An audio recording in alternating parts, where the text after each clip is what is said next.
dividing works very similarly. As long as they have the same index, we can divide. So we can think of this as the cube root of 192 x to the 8th divided by 3 to the x. And try to make your life as simple as possible. So let's simplify this. What's 192 divided by 3? You take out your calculator, or if you can do that math in your head, 192 divided by 3 is 64. X to the 8th divided by x to the 1st. Remember, when we're dividing, we take 8 minus 1, so we get x to the 7th. All right, now let's simplify. Remember, simplifying is always our last step. Let's see what parts of this we can take out. So 64, we could think of as 4 times 16.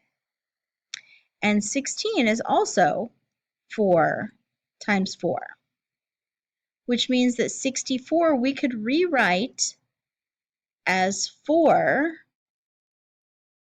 cubed. And the reason we want the cube, remember, is because the index on this radical is a 3.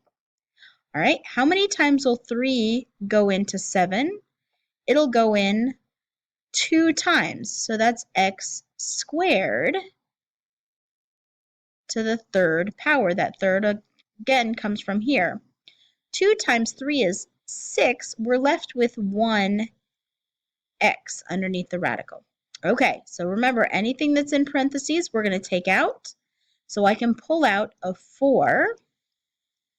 I can pull out an x squared. And it looks like that's everything. So then our cube root, the only thing we have left, that's gone. That's gone. The only thing we have left is that x right there. All right, I want you to do quick checks 2 and 3. I want you to do B on number 2, and I want you to do B on number 3. You don't have to do A. Do these two. Pause your screen. Have a great day. Okay, our final topic for 7-2 is rationalizing the denominator. And that's just going to put together the things that we've already done.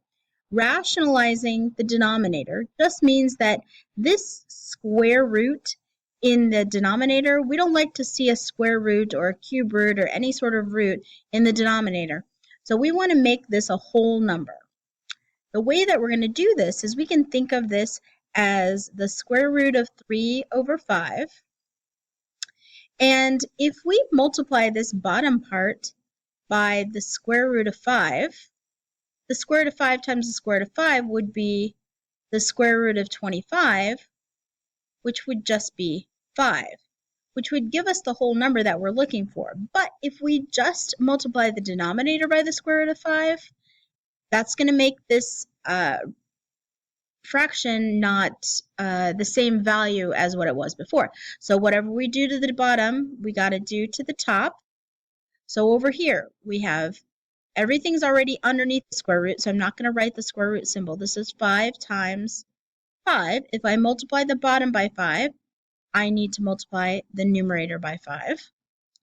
And now we just multiply across. This becomes all the square root of 3 times 5, which is 15. And the denominator 5 times 5 we can write as 5 squared.